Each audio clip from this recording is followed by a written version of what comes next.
Esse é o Fogo Fato Supremo. Esse é o Tratê do Mal. Esse é o LRG Fora da Armadura.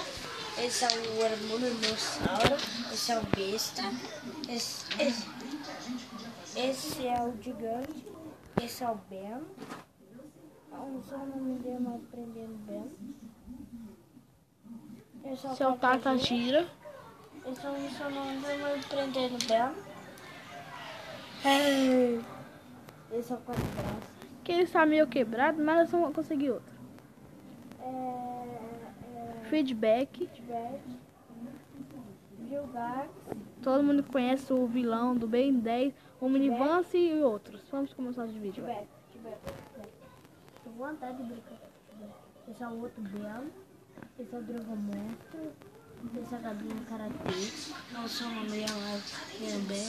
Esse é o Hulk da série Omniverse. Aham.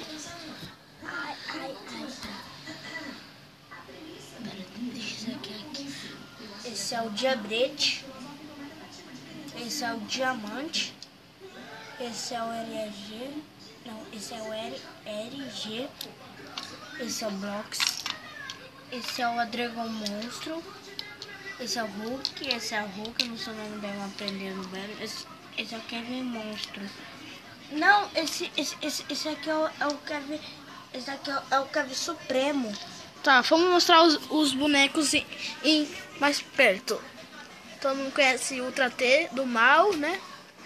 Ó, vamos mostrar os vídeos bem devagarzinho para vocês verem os Ben 10. Ó, ali perto, embaixo do Ben 10, tem o Vilgax, Feedback, Quatro Braços.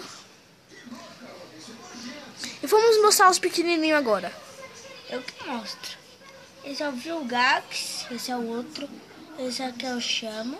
Esse aqui é o Quatro Braços com o skate. Esse aqui é o Bala de Canhão.